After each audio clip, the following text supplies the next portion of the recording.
Imagine for a moment that you are standing in a quiet garden at dawn. The first rays of the sun fall gently across the leaves, touching the petals of flowers that glisten with dew.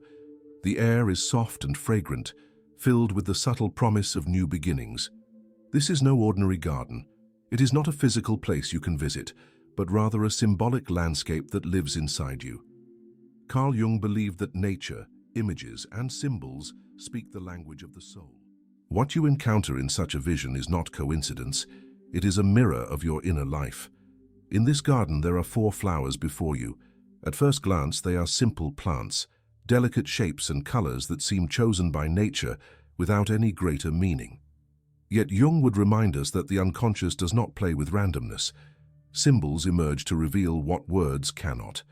To choose one flower over another is not a matter of taste, but a gesture of the deeper self. Your hand is guided not by logic, but by resonance, by a feeling that one form reflects something unspoken within. The invitation is simple.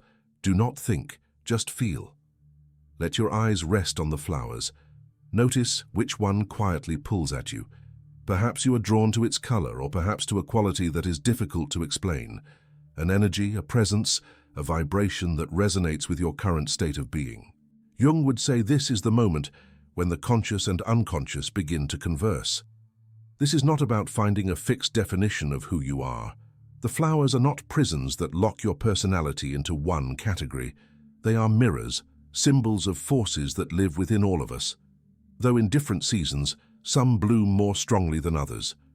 To choose is not to define forever, but to discover what is alive in you now. So take a breath, slow down, and step deeper into this inner garden. The flower you choose today will reveal something about your path, your longing, and your hidden strength. Let us walk closer and see what the roses, irises, magnolias, and lavender have to teach. Rose, the flame of deep love. The rose has always carried a powerful aura. Across cultures, it has been regarded as a flower of passion, devotion, and profound beauty. To stand before a rose in bloom is to stand before the paradox of existence, a being that is at once delicate and fierce, inviting and guarded. In Jungian symbolism, the rose embodies the archetype of love in its most passionate and consuming form. It represents the flame of the heart, the willingness to open fully, and the courage to reveal oneself in vulnerability. Yet it also whispers of the danger of losing balance, of burning too brightly and too fast. To choose the rose is to choose intensity. It means that within you there is a force that seeks to give itself entirely, without reservation, without hesitation.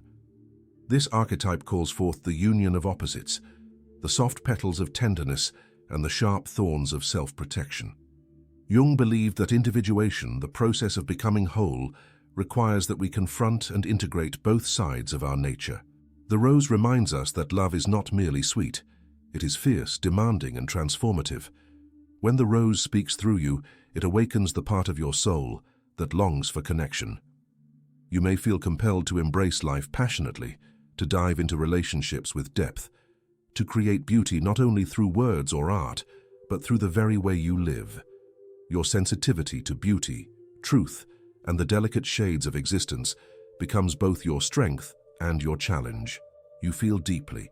You notice details others might ignore, and you respond with a heart that refuses to remain indifferent. Yet the rose warns of excess. The same passion that fuels creativity and intimacy can also lead to overextension. When you give yourself too much, when you pour your essence endlessly into others without boundaries, you risk exhaustion and disappointment. The rose burns with a flame that must be tended carefully. Without awareness, it can consume itself in the fire of its own devotion. Jung spoke often about the need to balance eros, the force of love, with logos, the principle of reason. The rose asks you to love, but not to lose yourself in the process. The thorns are not accidents, they are symbols of boundaries. They remind you that love without protection becomes sacrifice, and passion without wisdom becomes destruction. To embrace the rose archetype is to learn how to hold both openness and defense, both generosity and self-care. You are invited to explore the art of giving without erasing yourself. The rose does not apologize for its beauty, nor does it allow careless hands to pluck it without caution. This balance is your lesson, to protect your essence while offering your fragrance to the world. On a deeper level, the rose archetype connects to the mystery of transformation. In alchemy, the rose was often used as a symbol of the union between spirit and matter, between the earthly and the divine. It is the flower of the soul's longing for wholeness. When you are drawn to the rose, it may signal that your path right now involves embracing contradictions, strength and fragility, passion and restraint, longing and independence. To become whole is not to choose one side, but to integrate both. The rose also embodies courage. To love deeply is always a risk. It means opening yourself to joy, but also to loss. It means daring to let another see the most tender parts of your being. Jung understood that love is one of the most transformative forces in human life, precisely because it exposes us. To stand in love is to stand unarmored, yet not defenseless. The rose invites you to walk this path with both bravery and awareness.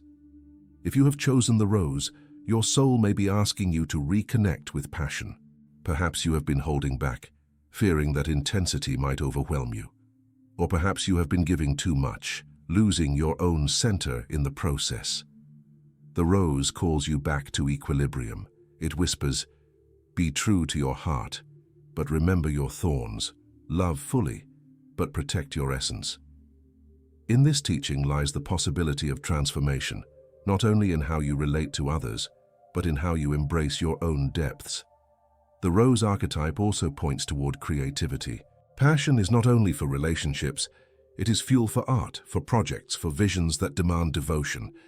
If you feel the rose alive in you, consider where you are called to pour this flame.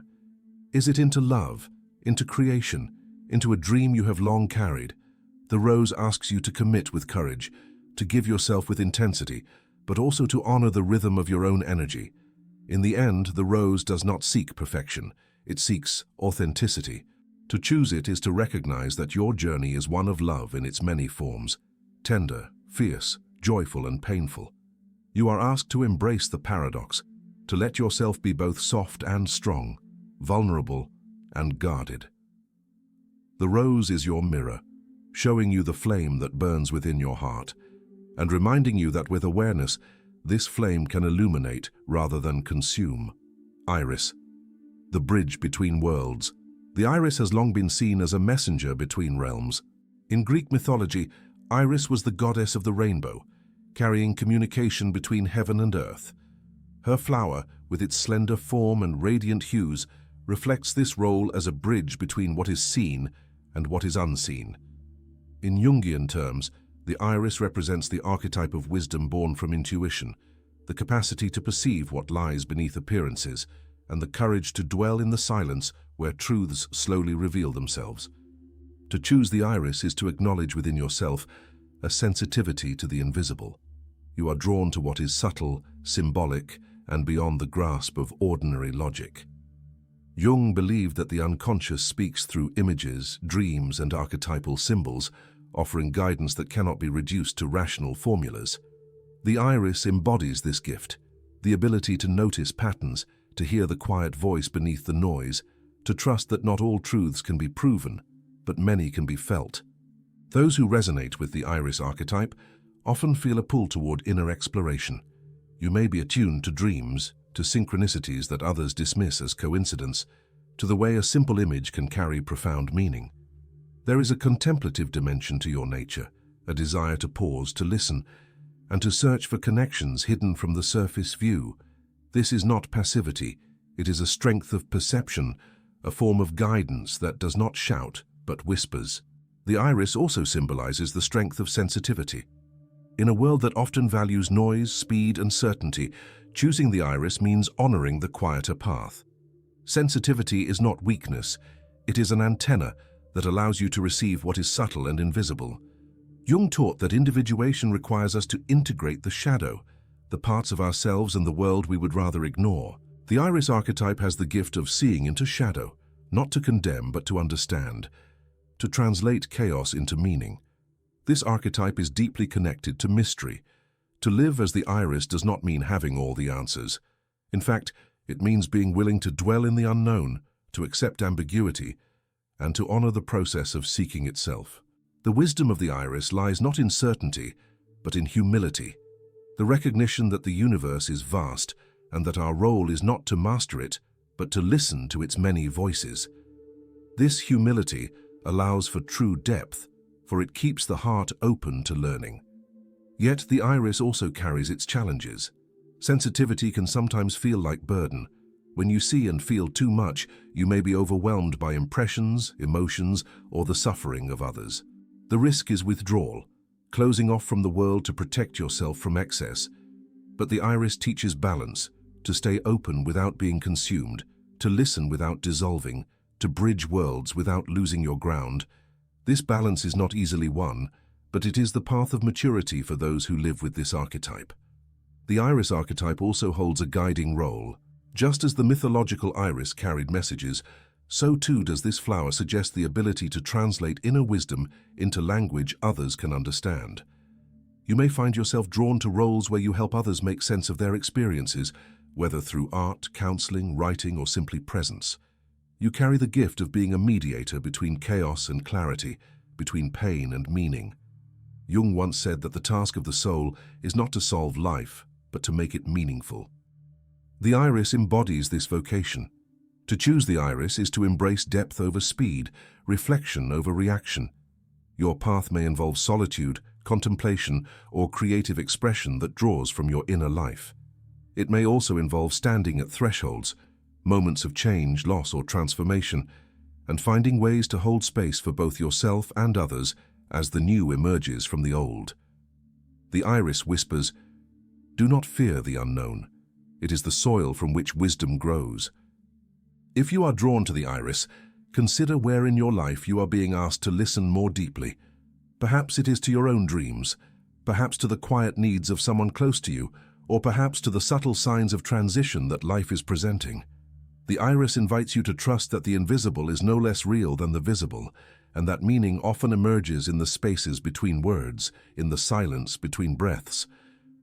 Ultimately, the iris is a symbol of beauty in mystery. It does not demand that you arrive at final answers, but that you walk the path of searching with openness. It reminds you that wisdom is not a possession, but a practice, an ongoing dance between knowing and not knowing.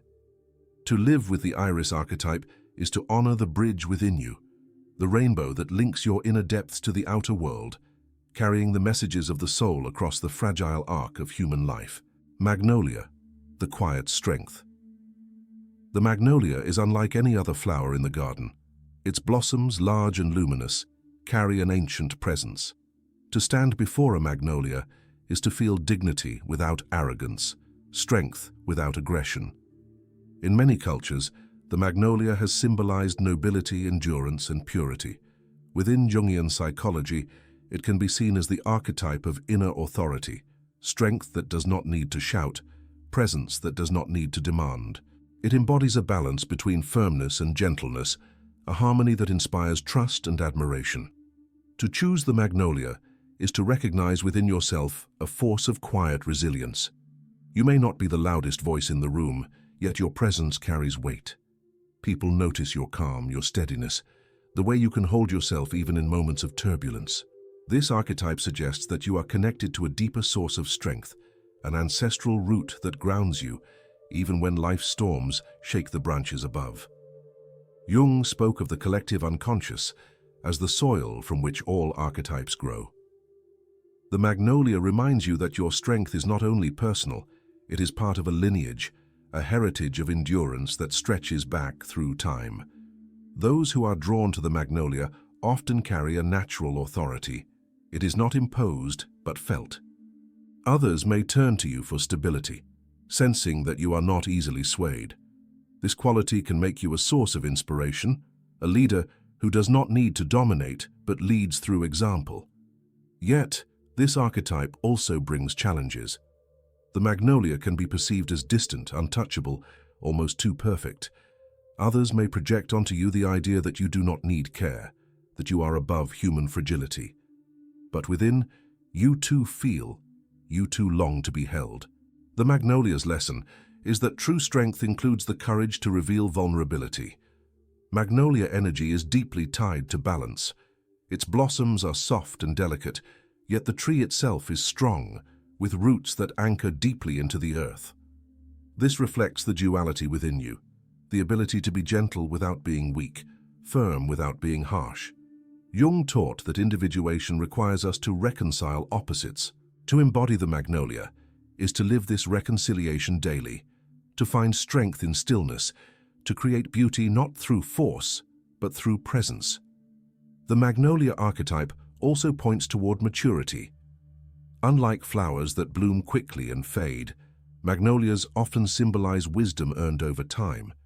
If you resonate with this flower, it may be that your soul is asking you to step into a role of greater responsibility, to embody the steadiness that others can rely upon. This does not mean you must carry everyone's burdens, but that your path may involve becoming a stabilizing influence in your community, family, or creative work. You are called to hold space, not as a savior, but as one who models integrity. Another quality of the magnolia is its quiet beauty. It does not clamor for attention, yet its elegance is undeniable. This speaks to a form of creativity and expression that is subtle but profound. You may not seek the spotlight, yet your work, your words, or even your presence can leave a lasting impact. Jung believed that beauty is not superficial. It is a reflection of harmony within the psyche. The magnolia archetype suggests that your soul expresses beauty not through display, but through authenticity and alignment. However, magnolia energy carries the risk of isolation. When others see you as strong and unshakable, they may forget that you too need tenderness. You may find yourself placed on a pedestal, admired yet alone. The challenge is to step down from that height, to allow yourself to be seen not only as a pillar of strength, but as a human being with longings and fears. The magnolia's true power is not in being untouchable, but in revealing that strength and vulnerability coexist. To embody the magnolia is also to walk the path of the creator. This archetype carries the impulse to shape, to build, to leave the world more beautiful and stable than you found it. Whether through art, service, or the cultivation of relationships, you are invited to express your inner dignity in tangible ways. You are not here merely to endure, but to inspire, to show that greatness can be quiet, and that true authority is rooted in love. If you are drawn to the magnolia, your soul may be asking you to trust your quiet strength. Perhaps you are entering a time where you will need to hold steady for yourself or for others. Perhaps you are being called to step into a role where your presence, more than your words, will make the difference. The magnolia whispers, "You do not need to prove your power. Your being is enough." This reminder is both humbling and liberating. In the end, the magnolia reflects the paradox of strength. It is most powerful when it does not need to dominate. It is most inspiring when it simply is. To choose the magnolia is to recognize that your journey involves embracing your dignity, honoring your roots, and expressing beauty through quiet resilience. It is to understand that true power does not roar. It blossoms, silently yet unmistakably, like the magnolia in full bloom. Lavender, the guardian of inner peace. Lavender greets the senses gently. Its fragrance drifts softly on the air, calming the mind and soothing the heart. To stand in a field of lavender is to feel embraced by silence, as though the very earth were offering you rest. In Jungian terms, lavender embodies the archetype of the healer, the reconciler, the guardian of peace within. It represents the energy of calm presence, the ability to soothe, to balance, to mend what has been broken without the need for grand gestures. To choose lavender is to acknowledge within yourself a longing for harmony, that you are naturally drawn to peace, to creating safe spaces for yourself and for others. The lavender archetype whispers of the soul's ability to heal not by force, but by gentleness. Jung taught that symbols arise from the unconscious to guide us toward wholeness. Lavender emerges when the psyche yearns for equilibrium, when the soul seeks refuge from conflict and noise. It is a reminder that true strength can be quiet and that profound transformation often begins in silence. Lavender's gift is serenity. Those who resonate with this archetype often carry a calming presence. People may feel at ease in your company, sensing that you are not quick to judge, not quick to react, but willing to listen and hold space. This is not weakness, it is a form of strength that stabilizes chaos. In a world full of noise, Lavender is the one who reminds us to breathe, to pause, to remember that peace is not the absence of conflict, but the presence of balance. Yet the Lavender path carries challenges. The desire for harmony can sometimes lead to avoidance. When you long so deeply for peace, you may be tempted to silence your own needs in order to maintain calm. You may yield too often, suppress anger, or sacrifice your truth to keep the waters still. Jung warned that repression of the shadow leads to imbalance. Lavender teaches that true harmony does not come from erasing conflict, but from confronting it with grace. To embody Lavender is to learn how to reconcile without disappearing, how to nurture peace without abandoning yourself. Lavender energy is also connected to the archetype of the caregiver. You may feel called to support others, to offer comfort in times of pain, to create environments that heal. This impulse is noble, yet it can become heavy if you forget your own limits. The risk is self-erasure, giving endlessly until you feel invisible. Lavender's fragrance may soothe others, but the plant still needs its roots nourished. The lesson here is clear. You must learn to care for yourself as tenderly as you care for others. Without this balance, your healing presence will wither. Another dimension of lavender is its link to wisdom. Peace is not naive, it is earned. To choose lavender suggests that you carry an understanding of life's fragility, that you know the cost of conflict and the value of reconciliation. This archetype is not about superficial calm, but about deep inner alignment. Jung believed that wholeness comes when we integrate opposites. Lavender holds the paradox of strength in softness, of firmness in gentleness. It shows that peace is not the absence of storms, but the ability to remain centered within them. Creatively, the lavender archetype may inspire you to express healing through art, words, or presence. Perhaps you create spaces of beauty, environments that invite relaxation, or works of art that soothe the spirit. The lavender soul often feels drawn to practices that restore balance, meditation, ritual, nature, music. These are not escapes, but tools for weaving peace into the fabric of daily life. Through them, you cultivate harmony, not only for yourself, but for all who come near you. If you are drawn to lavender, your soul may be asking you to honor stillness. Perhaps you have been caught in conflict, overwhelmed by noise or drained by constant giving. Lavender calls you back to your center. It whispers, rest, breathe, return to yourself. This is not selfishness. It is the foundation of true healing. Only when you are whole can you offer genuine peace to others. The archetype of lavender reminds you that presence itself is medicine. Lavender also invites you to see peace as active, not passive. To be a guardian of inner peace is to cultivate boundaries that protect your calm, to speak truth gently but firmly, to embody reconciliation without losing authenticity. Jung emphasized that individuation requires conscious engagement with life.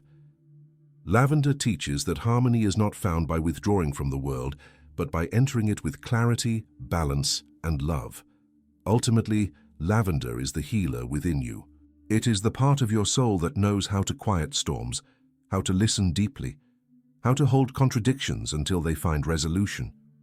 It reminds you that gentleness is not weakness, that silence can be powerful, and that peace is a gift you both give and receive. To choose lavender is to recognize that your journey now may be about restoration, about returning to center, about creating a sanctuary within yourself from which all else can grow. Final reflection, the symbol that chooses you. As you stand at the end of this symbolic garden, looking back on the flowers you encountered, the rose, the iris, the magnolia, and the lavender, you may notice that each one carries a part of your own story. Jung would remind us that archetypes are not fixed categories, not boxes meant to contain us, but living patterns that move within the psyche. To choose a flower is to acknowledge what resonates with you now, in this season of your life. Yet the truth is that all of these flowers live within you, waiting to bloom in their own time. The rose burns with passion and vulnerability. It teaches you the courage to love, to open, to risk. The iris guides you with intuition, showing you that silence and mystery are fertile grounds for wisdom. The magnolia anchors you in quiet strength, reminding you that dignity does not require noise, that true authority is rooted in presence. And the lavender heals, offering peace, balance, and restoration, both for yourself and for others. To imagine these flowers within you is to see yourself not as one-dimensional, but as a whole garden, alive, dynamic, and always changing. Your choice today does not bind you forever. It reflects your soul's need in this moment. Jung emphasized that symbols emerge when the conscious mind is ready to receive them. The flower you felt drawn to is the voice of your unconscious, speaking in the language it knows best. If you chose the rose, perhaps your heart longs to burn again, to reconnect with passion. If you chose the iris, perhaps you are being called to listen more deeply, to trust the quiet voice within. If the magnolia drew you, maybe you are entering a season of stability, a time to embody your authority. If lavender spoke to you, perhaps your soul asks for rest, balance, and gentle healing. Yet the most important truth is this: the flower also chooses you. Jung described the psyche as a self-regulating system, one that brings forth the images and symbols you most need at any given time. The flower that captured your attention did not do so randomly. It arose as a mirror of what your soul already knows, even if your conscious mind cannot yet articulate it. This is the gift of symbolic work. It bypasses rational defenses and speaks directly to the heart. Think of your life as a journey across seasons. In one season, you may be the rose, burning with love, giving yourself fully, learning how to balance openness with protection. In another season, you may walk with the iris, trusting intuition, embracing mystery, and guiding others through thresholds of change. At times, you will embody the magnolia, steady, dignified, a quiet presence that others look to for grounding. And there will be times when lavender becomes your guide, teaching you to rest, to heal, to hold peace even in the midst of storms. None of these is better than the other. Each is necessary, and each will have its moment to bloom within you. The reflection that remains is an invitation. Listen. Jung believed that the soul communicates through images, dreams, and symbols because ordinary words cannot always hold the depth of truth. By choosing a flower, you have entered into dialogue with your own soul. The question now is, will you listen to what it is asking of you? Will you honor the passion, intuition, strength, or peace that is calling you forward? The flower is not merely an answer, it is a doorway. Consider how this symbol might guide your next step. If you chose the rose, perhaps it is time to embrace vulnerability in love or creativity, to let yourself be seen more fully. If you chose the iris, maybe your path involves stillness, contemplation, or trusting the inner voice that others cannot hear. If the magnolia was your choice, you may be ready to claim your strength, to lead with integrity and inspire by example. And if lavender spoke to you, it may be that your healing presence is needed, not only for others, but for yourself. Whatever flower you chose, it is not a limitation. It is an invitation. Jung often emphasized that symbols are not to be dissected like scientific specimens, but lived, experienced, and integrated. Your flower is asking to be lived. How you embody it, in your relationships, your work, your creativity, your inner life, is up to you. The garden is inside you and it is alive. There is also a communal dimension to this reflection. Just as a garden is made richer by the variety of its flowers, so too are we enriched by the diversity of archetypes within a community. Some of us carry the passion of the rose, others the wisdom of the iris, others the stability of the magnolia, and others the peace of lavender. Together, these forces create balance. Perhaps this is why Jung believed so deeply in the collective unconscious, that we are not isolated individuals, but participants in a larger field of shared meaning. Your flower is not only for you, it is also your contribution to the whole. So as we close this journey, pause for a moment. Recall the garden at dawn, the quiet light, the fragrance in the air. Remember how one flower called to you, silently yet insistently. Trust that this was no accident. Trust that your soul chose what it needed. And remember, too, that in time, the other flowers will bloom within you as well. Life is not static. The garden changes with the seasons. Today the rose may burn within you, tomorrow the iris may guide you, next year the magnolia may ground you, and in another season, lavender may heal you. The flowers are all yours. The choice is not exclusion, but revelation. Jung once said, "Who looks outside, dreams. Who looks inside, awakens." By choosing your flower, you have turned inward, you have listened, you have awakened to a symbol that reveals something of your inner truth. The journey does not end here. It begins. Take with you this image, this symbol, this flower. Let it live in your imagination. Let it remind you of your own depths. Let it accompany you as you walk through the days ahead. And perhaps, if you feel moved, share your choice. Tell others what flower spoke to you, and in doing so you may awaken in them the courage to listen to their own soul.